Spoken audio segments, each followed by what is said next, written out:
Baik, bismillahirrahmanirrahim. Assalamualaikum warahmatullahi wabarakatuh. Kita lanjutkan pembahasan kita Bisyarhil Muqaddimah al-Ajurumiyah min kitab Al-Tuhfah As-Saniyah yang ditulis oleh Syekh Muhyiddin Abdul Hamid rahimahullahu ta'ala. Baik, sekarang kita masuk ke pembahasan selanjutnya, yaitu alamatu al-ismi, tanda-tanda isim.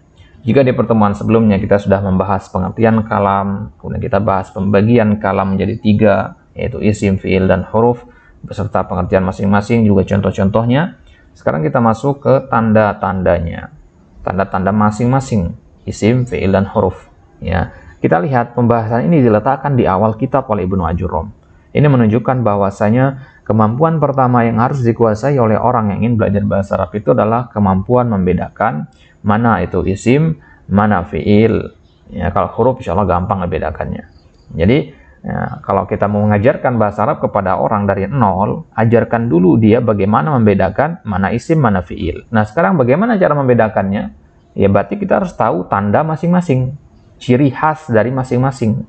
Ciri khas isim apa saja, ciri khas fi'il apa saja. Maka sekarang kita akan melihat apa saja keistimewaan atau ciri khas yang membedakan isim dengan fi'il. Taib. Qala Ibnu Ajurum, falismu yu'rafu bil khafdi wat tanwini. Dan isim itu dikenali, kita ketahui dia isim bil khafdi, dengan al khafad, bil jarri kalau istilahnya Sibawai. Jadi khafad sama jar itu sama, cuman beda beda nama doang, ya. Wat tanwini, begitu juga tanwin. Nanti kita akan sebutkan ya, maksud dengan tanwin itu apa. Wa dukhulil alifi wal lam, masuknya alif dan lam. Wa hurufil khafdi wa hiya, itu 3 cirinya, al khafdu, at tanwin, wa dukhulil alif wal lam. Ya, sebagaimana dikatakan Ibnu Malik, bil jarri wat tanwini wan nida wa al wa musnadin ismi tamyizun hasal. Wa huruful khafdi, jadi huruful khafdi ini masuk ke kalimat baru di sini. Ya.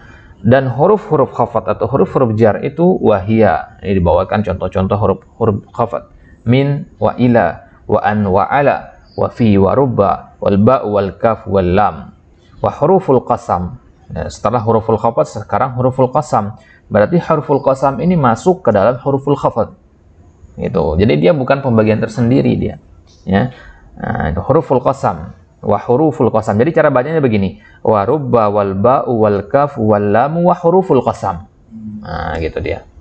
Baru lanjutkan. Nah, wa huruful qasam hiya al wawu wal ba'u wat ta. Begitu. Jadi dia ya pembagian di dalam pembagian begitu, ya. Wa aqulu lil ismi alamatun yatamayyazu an akhawaihi al fi'li wal harfi biwujudi wahidatin minha au qabuliha.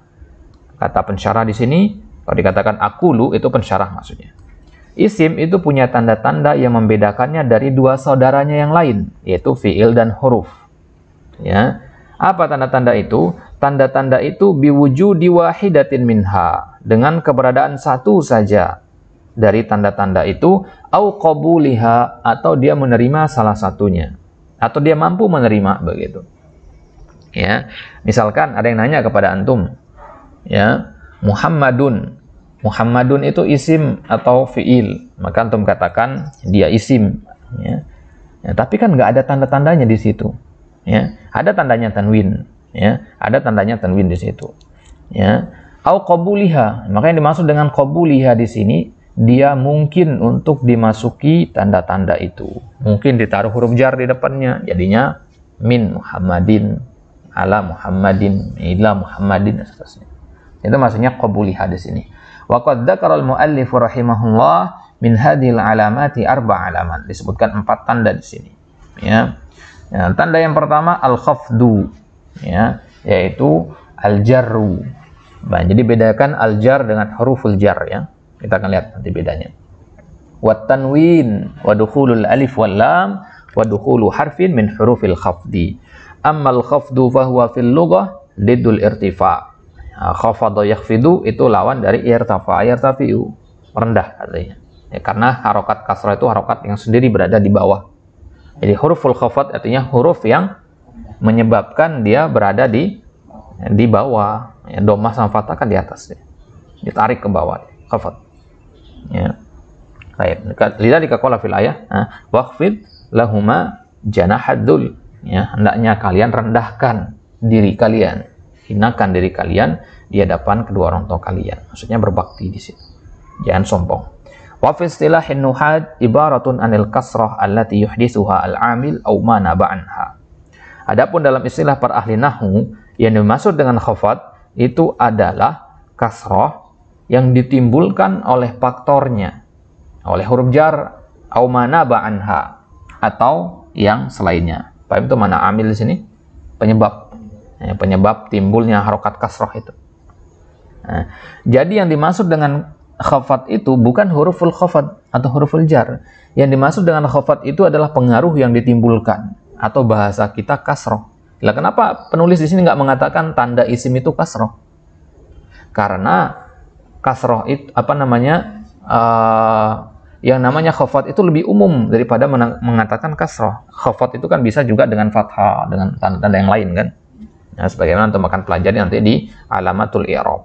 Di alamatul i'rab di khafat itu ya, itu bisa bukan hanya kasrah saja. Ya, bisa. Jadi digunakan istilah khafat di sini umum begitu.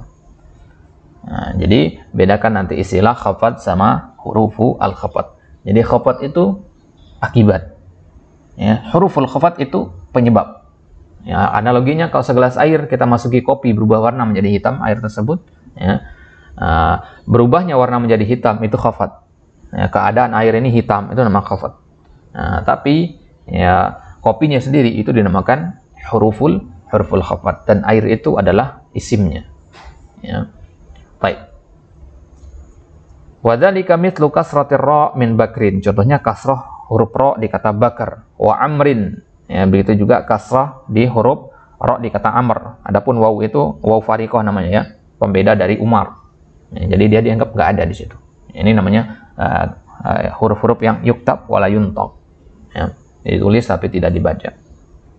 Nahwu qaulika marartu bi bakrin wa qauluka hadza kitabu amrin. Ya, di dua contoh ini, contoh pertama ada huruf jarnya bi bakrin. Contoh yang kedua nggak ada huruf jarnya. Ini menunjukkan bahwasanya khafat di sini bukan huruf itu maksudnya, tapi kondisi. Ini masalah kondisi, bukan jenis huruf. Baik. Jadi bakrin sama amrin di sini kondisinya namanya kondisi khafat. Gitu. Fa bakrun wa amrun ismani, dua isim, liwujudil kasrah fi awakhiri kulli wahidin minhuma. Ya, karena adanya kasrah di akhir dari dua isim ini. Makanya ada ulama yang mengatakan ciri dari isim itu kasrah. Itu untuk memudahkan ya. Padahal kalau kita pelajari tanda-tanda i'rab nanti ya kan khafat itu bukan hanya dengan kasrah. Wa amma tanwin, adapun tanwin ya, tanwin ciri yang kedua ya. Tanwin fil lughah bimana at-taswid ya, taswid bisad. Taswid itu dari kata saut ya. Kalau bahasa kita itu taswid itu teriakan ya. Kalau di sini nyocoknya ya, karena dari kata tanwin ya, kita artikan dengan kicauan ya, tahu ya, burung berkicau, suara burung itu namanya taswid. Taqulu nawwana ta'ir. Nah, itu dia contohnya, nawwana ta'ir. Nawwana yunawwinu tanwinan ya, sawwata yusawwitu taswitan. Nawwana artinya sawwata ya, berkicau ya. HP dikatakan sawwata berarti maksudnya ronna, berdering, bunyi ya. Wa fi istilahin nuhad, adapun menurut pengertian ahli nahwu, ini perlu dihafalkan pengertian ini, nunun sakinatun ya, tatba'u akhiral ismi lafdhan ya. Nun sukun, dia kan tanwin itu kan kitabun, itu kan nun sukun itu sebenarnya di belakangnya walaupun tidak ditulis. Ya, nun sukun tatba'u, yang mengikuti akhir dari kata benda lafdhan ya, secara lafaz. Jadi dia secara lafaz ada. Lafaz itu artinya bacaannya. Lafaz itu artinya pengucapannya. Di pengucapan dia ada. Wa tufariquhu khattan, akan tetapi nggak ada ketika ditulis. Jadi maksudnya dia mengikuti isim, maksudnya dia dibaca. Akan tetapi secara bacaan ada, secara tulisan tidak ada. Listighna'i anha ya. Kenapa kita merasa cukup darinya? Bitikrari syaklah inda dhabti bil qalam. Karena itu akan menyebabkan repot nanti pengulangan terus-terusan. Ya, mengulang terus-terusan, akhirnya ulama memberi dobat ya dengan qalam, ya dikasih tanda yang mewakili tanwin itu dengan tanda ya yang sebagaimana kita kenal sekarang. Jadi asalnya dulu pakai nun sukun. Ya, tapi itu menyulitkan. Jadi ulama-ulama dobat membuatnya. Yang pertama membuat ini adalah Al-Farahidi, ya. Al-Farahidi yang pertama kali membuat ini, yang membuat harokat-harokat tanwin ini. Adapun membuat harokat dhammah fathah kasrah yang pertama itu Abul Aswad Ad-Du'ali, ya. Abul Aswad Ad-Du'ali. Baik, contohnya di sini Muhammadin, nah, ini namanya tanwin. Maka ada pengertian lain, pengertian tanwin ini adalah sautu nunin sakinah, suara nun sukun, suaranya doang. Nunnya ada nggak? Nggak ada. Ya, contohnya Muhammadin, ini ada nun di situ seharusnya, ya, tapi dia hanya dibaca doang, tidak ditulis. Kitabin, ihin, ya, wa sahin, kemudian muslimatin, fatimatin, hina idin, ya, kemudian sa'ata idin, ya, kemudian fahadil kalimat kulluha asma, semua kata-kata ini adalah isim, ya. Kenapa? Karena bidalili wujudi tanwin, karena adanya tanwin, ya, fi akhiri kulli kalimatin minha, di akhir dari setiap kata tadi. Baik. Ada? Oke.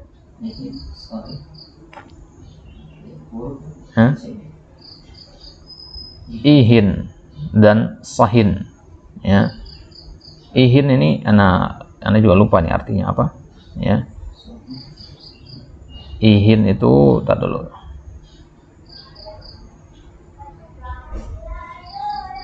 Dia itu sebenarnya dia itu isim fiil dia itu. Nah, ini baru ingat isim fiil dia. Ya. Jadi kalau kita apa namanya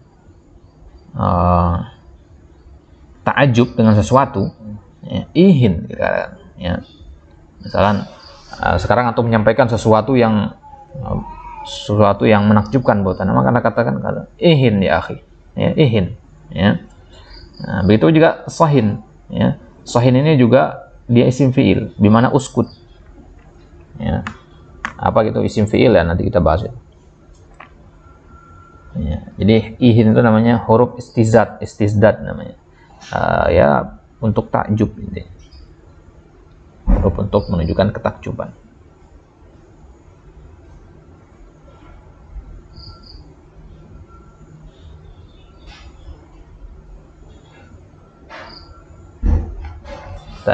Jadi ihin ini ya bisa dibaca juga ihan, ya, bisa juga dibaca yang lainnya, ihun. Misalkan sekarang antum sedang menggibah seseorang, selesai dari gibah itu anak bilang ke antum, ya, ihin la uhibbu an asma al gibah. Nah, itu dia contoh penggunaan kata ihin. Ya, kalau sahin ya uskut, ya, sahin ya akhi, mana uskut ya akhi, ya. Taib. Al-alamatus salis, tanda yang ketiga, al-alamatus salisah, ya. Apa namanya, salah cetak di sini. Al-alamatus salisah min alamatil ismi dukhulu al fi awalil kalimah, nahu ar-rajulu wal gulamu wal faras wal kitab wal bait wal madrasah. Wa hadhil kalimat kulluha asma li dukhulil alif wal lam fi awaliha. Kalau ini jelas insyaallah, ya. Baik. Al-alamatur rabi'ah, tanda yang keempat, dukhulu harfin min hurufil khafd, masuknya satu huruf dari huruf-huruf jar atau huruf-huruf khafd, ya. Nahu dhahabtu minal bait, ya, kalau ada huruf jar maka setelahnya itu pasti adalah isim. Ilal madrasah, madrasah berarti isim karena ada ila sebelumnya dan dia pasti di sebelumnya. Fakullun minal baiti wal madrasah ismun lidukhuli harfil khafdi alaihima wal wujudi al fi awwalihima. Wa huruful khafdi hiya min walaha ma'anin. Oh, ini ada disebutkan mana-mananya di sini, ya. Min memiliki banyak makna. Minha diantaranya ibtida, ini mana aslinya, ya, harful ibtida dia. Nahu safartu minal Qahirah, bimakna ibtidaan bil Qahirah, ya, awal safar dari Qahirah. Wa ila Ya, wa min ma'aniha al-intiha, intihail ghayah. Ya, intiha artinya berakhir, lawan dari ibtida tadi. Min ila gitu. Nahu safartu ilal Iskandariyah. Berarti safarnya berakhir di Iskandariyah. Ya, di apa namanya? Kairo. Wa an wa min ma'aniha al-mujawazah, dan huruf an itu maknanya mujawazah. Ini salah satu dari maknanya mujawazah. Ya, mujawazah itu artinya melewati. Ya, marartu bi Muhammadin itu maknanya sama dengan marartu an atau masyaitu an Muhammadin. Kalau marro yamurru itu kan harus pakai bi ya. Artinya melewati. Tapi kalau antum mau menggunakan kata lain selain marro yamurru, maka bisa antum tambahkan an di situ. Masyaitu an fulan, di mana tajawaztuhu. Ya. Nahwu ramaitus sahma anil qaus. Ramaitus saham. Saya melempar anak panah dari busurnya. Ya, dari busur. Ya, dari kita artikan di situ kan. Ya, apa bedanya dengan minal qahirah tadi? Ya, kalau ini dia ya, apa istilahnya? Ya, mendahului atau melewati gitu bahasa kita. Ya, itu dia.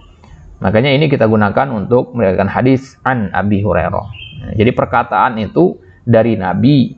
Kemudian ya, antum analogikan saja perkataan seperti benda ya. Ada Abu Hurairah di hadapan Nabi. Perkataan itu ya, ke Abu Hurairah, dilewati Abu Hurairah, ke tabi'in, kemudian tabi'in sampai Imam Bukhari begitu. Nah, itu namanya an. Makanya tidak tepat kalau kita katakan min Abi Hurairah. Kalau antum katakan min Abu Hurairah, berarti perkataan itu bukan perkataan Nabi, dari Abi Hurairah berarti. Apa maksudnya ya? Nah, itu maksudnya. Nah, maka dikatakan an Abi Hurairah. Kalau dikatakan an Abi Hurairah, oh berarti ini bukan perkataan Abi Hurairah. Begitu. Nah, makanya kalau diriwayatkan asar dari Abi Hurairah dikatakan min ya, atau asar min Abi Hurairah dikatakan. Ya. Ya, itu berarti perkataan itu dari sumbernya di situ gitu. Ya. Baik. Wa ala, mana dari ala adalah al-isti'la. Ya. Isti'la ya tinggi, ya menunjukkan ketinggian sesuatu. Sa'idtu 'alal jabal, saya naik ke atas gunung. Atas perhatikan. Wa fi wa min ma'aniha adz-dzarfiyah. Fi itu maknanya dzarfiyah. Di antara maknanya al-ma'u fil kuz, itu berada di al-kuz, ya, di wadahnya, di tempayan. Wa rubba wa min ma'aniha at-taqlil. Ya, rubba itu maknanya bisa at-taqlil, bisa at-taksir juga. Ya, bisa kebalikannya juga. Ya.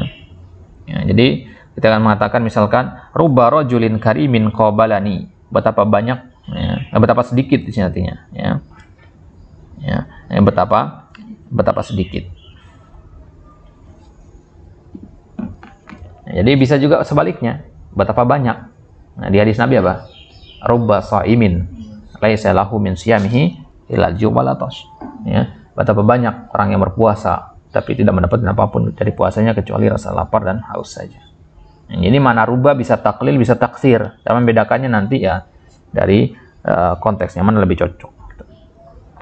Wal ba' wa min ma'aniha at-ta'diyah. At-ta'diyah itu yang menjadikan fi'il itu muta'addi. Ya, contohnya marartu bil wadi. Marartu bil wadi. Makanya ba ini dinamakan harfu jarin zaid. Huruf jar tambahan dia. Ya. Nah, huruf jar tambahan itu ruba, alba itu huruf jar tambahan. Jadi huruf jar ada 3 nanti. Harfu jarin harfu jarin asli, harfu jarin zaid sama harfu jarin syabih biz zaid. Ini harfu jarin zaid atau syabih biz zaid ini. Jadi marartu bil wadi, mana objeknya di sini? Al-wadi, ya, al-wadi objeknya, tapi nggak bisa di-i'rab sebagai maf'ulun bih di sini, karena ada huruf jar. Nah, jadi al-wadi yang tadinya maf'ulun bih, ya, yang tadinya maf'ulun bih ditambahkan ba ini, dia keluar dari hukum sebagai maf'ulun bih. Ini namanya ta'diyah. Ta'diyah itu dari kata muta'addi, tahu ya? Muta'addi itu kan nanti yang butuh kepada maf'ul. Wal kaf wa min ma'aniha at-tashbih, dan kaf di antara maknanya adalah tashbih, penyerupaan. Laila kal badr, ya, permisalan di situ, berarti permisalan ada musyabbah bihi di situ. Ya, jadi Laila itu musyabbah, al-badr ini namanya musyabbah bihi. Wal lam wa min ma'aniha al-milk. Lam ini banyak sekali maknanya, di antaranya adalah maknanya al-milk, kepemilikan. Lam al-milkiyah namanya. Al-malu li Muhammadin, ya, milik Muhammad. Ya, di catatan kaki di situ ada catatan kaki dan Dhabit lamul milk, batasan kapan dikatakan lamul milk, antaqa baina zatain wa tadkhulu ala man yatasawwar minhu al milk. Ya, jadi ada lamul milk, ada lamul ikhtisas, sama ada lamul istihqaq. Apa itu al milk? Lam kepemilikan. Nah, cara melihatnya apakah dia lam kepemilikan atau yang lainnya. Kalau dia terletak di antara dua zat, dua isim gitu, benda atau orang di situ.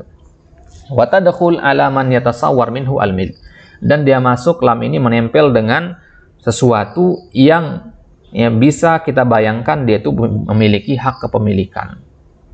Ya, bisa kita bayangkan dia punya hak kepemilikan. Meja ya memiliki kursi, meja memiliki kaki. Meja memiliki kaki. Ini kan kurang tepat. Ya, bukan lamul milk namanya di situ. Ya, karena meja itu tidak punya ya, hak kepemilikan. Jadi itu masuknya ke lamul ikhtisas dia. Pengertian lamul ikhtisas adalah antaqa baina zatain wa tadkhul ala ma la yatasawwar minhu al milk kal masjid wad dar. Ya, kalau kita katakan babun lil masjid, ini namanya lamul ikhtisas, bab yang khas lil masjid. Ya, bab yang khusus untuk masjid, pintu khusus buat masjid, atau jendela khusus buat rumah itu saja gitu. Ini namanya lamul ikhtisas, bukan lamul milk, karena dia benda mati, tidak punya hak untuk memiliki. Wa lamul istihqaq, lamul istihqaq ini yang ada di kata alhamdulillah. Lillah itu lamul istihqaq namanya. Hiya allati taqau baina ismi dzat kalafdzul jalalah, yang terletak di antara isim zat. Isim zat itu seperti lafdzul jalalah. Wa ismu makna, dan isim makna, contohnya alhamd. Isim zat itu ya, lafdzul jalalah, Muhammad, itu isim zat namanya ya. Nah, kemudian isim makna itu seperti as-sabr, al-ijtihad, yang nggak ada orangnya gitu. Paham ya? Nggak ada bentuk fisiknya. Kesabaran ada bentuk fisiknya? Nggak ada. Dia sesuatu yang imajiner ya. Alhamd itu tadinya pujian. Lillahil hamdu misalkan, menunjukkan ya kepemilikan situ. Menunjukkan istihqaq, keberhakan. Jadi ketika Anda mengatakan lillah, ya, lam di situ artinya untuk menunjukkan keberhakan. Jadi Allah yang berhak gitu. Mendapatkan apa? Alhamdu. Ya. Misalkan Anda mengatakan kata laka an-nuqud. Laka an-nuqud, maksudnya anta tastahiqqu bihadhihin nuqud. Bihadzal mal. Baik. Ini lam al-milk. Wal ikhtisas, dia juga memiliki mana al-ikhtisas, contohnya al-babu lid-dar, wal hasiru lil masjid. Al-hasir itu artinya karpet. Wal istihqaqu nahu alhamdulillah. Wa min hurufil khabdi huruful qasam wa hiya salasatu ahruf. Al-waw wa hiya la tadkhul illa 'ala al-ismil zahir. Huruf qasam yang pertama, huruf qasam, huruf untuk bersumpah yang artinya demi. Yang pertama adalah waw, dan waw ini tidak masuk kecuali kepada isim zahir. Jadi setelahnya itu harus isim zahir. Nah, jadi isim zahir contohnya wallahi. Contohnya yang lain watturi, ya, wattini. Ini adalah wawu al-qasam, dia hanya masuk kepada isim zahir saja, nggak masuk kepada dhamir. Wa huwa gitu nggak bisa. Wa huwa nggak bisa. Pasti itu masuknya ke wawu yang lain nanti di situ. Wawu istinafiyah kah, atau wawu ataf dan yang lainnya. Jadi wawu qasam tidak akan masuk kecuali kepada isim zahir. Ya, dan manusia, makhluk itu tidak boleh bersumpah, tidak boleh berqasam kecuali dengan Allah, maka dia berarti masuknya hanya kepada lafdzul jalalah saja. Wasani alba, yang kedua huruf qasam yang kedua alba. Wala takhtassu bi lafdzin duna lafdzin, dia enggak khusus masuk ke apa namanya lafaz-lafaz tertentu. Bal tadkhulu alal ismil zahir, dia masuk juga ke isim zahir, contohnya billahi la jitahidanna. Wa ala dhamir, bisa juga masuk ke dhamir, bika la tribannal kasul. Ya, bika demimu, ya, saya sungguh akan memukul orang yang pemalas. Billah, dia masuk ke isim zahir di sini. Bika masuk ke dhamir, boleh dua-duanya. Yang di alba. Nah, asalis atta. Atta ini la tadkhul illa ala lafdzil jalalah. Nah, ini dia kaidahnya ya. Ta itu dia tidak bisa digunakan untuk bersumpah kecuali dengan lafdzul jalalah saja. Wa tallahi la akidanna asnamakum. Nah, di ayat dikatakan begitu. Demi Allah artinya. Jadi nggak ada istilahnya nanti ya, ta Muhammadin, nggak mungkin ya. Ta ya, asyamsi, nggak bisa ya. Ta itu pasti dia masuknya ke lafzul jalalah, kekhususannya dia Jadi perbedaan antara al-waw wal ba wa ta, waw itu hanya untuk isim zahir saja. Ya, kemudian al-ba itu umum, beda, bisa untuk zahir, bisa untuk dhamir. Kemudian ta itu hanya untuk lafzul jalalah saja. Baik.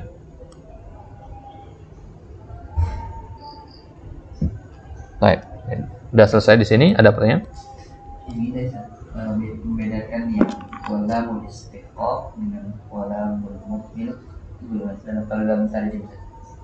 Nah, antum lihat lam itu menempelnya dengan sesuatu, ya, kalau dia menempelnya dengan suatu benda mati, ya, itu lamul ikhtisos kebanyakan. Benda ya? Ya, kalau nempel dengan benda, ya, rumah kan kalau bahasa Indonesia kan rumah punya jendela. Apa bedanya dengan Muhammad punya jendela, dia jualan jendela misalnya. Kalau dalam bahasa Indonesia nggak bisa bedakan kan, tapi dalam bahasa Arab membedakannya itu dengan jenis lamnya.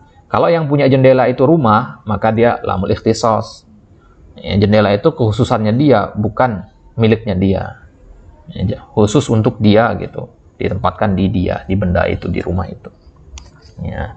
Kalau lamul milkiyah, ya, itu untuk menunjukkan kepemilikan dari orang biasanya. Atau hewan juga bisa, ya, hewan juga bisa. Misalkan kucing punya bulu, misalkan, ya, singa punya taring, lamu boleh juga dihukumi lamul ikhtisos. Baik. Adapun lamul istihqaq, nah lamul istihqaq ini, ya, dia bisa masuk kedua-duanya. Ya, lamul istihqaq ini intinya dia untuk menunjukkan keberhakan gitu. Ya, Anda punya uang, ya, Anda ingin berikan kepada antum, ya. Maka sekarang antum menjadi berhak atas uang itu kan, nah, maka digunakan lam di situ, lam, untuk menunjukkan, ya, bahwasanya antum berhak untuk membelanjakan dan menggunakannya. Nah, itu namanya lamul istihqaq. Baik, mafhum ada? Ini faedah yang bagus sekali ini. Kemudian pembahasan selanjutnya nanti tanda-tanda fiil, selesai dari tanda-tanda fiil baru masuk ke huruf. Setelah huruf baru masuk ke alamatu al-i'rab. Nah, ini adalah poin atau bagian terbesar dari kitab ini, alamatul i'rab. Nanti kalau sudah masuk ke situ kita bisa kebut nanti di situ. Ya, karena hanya modal hafalan doang oleh situ. Baik. Kita cukupkan sampai di sini. Silakan dikerjakan nanti latihan-latihan ini untuk memurojaah. Jadi latihan-latihan ini tujuannya adalah agar kita memurojaahnya. Ya, jadi dengan murojaah ini jadi buku panduannya gitu ya. Nah, apa saja yang perlu dimurojaah itu yang ditanya di sini. Ya, gitu dia. Baik, Allah taala alam wa sallallahu ala nabiyina Muhammad wa ala alihi wasallam wa akhiru da'wana alhamdulillahirabbil alamin. Assalamualaikum warahmatullahi taala wabarakatuh.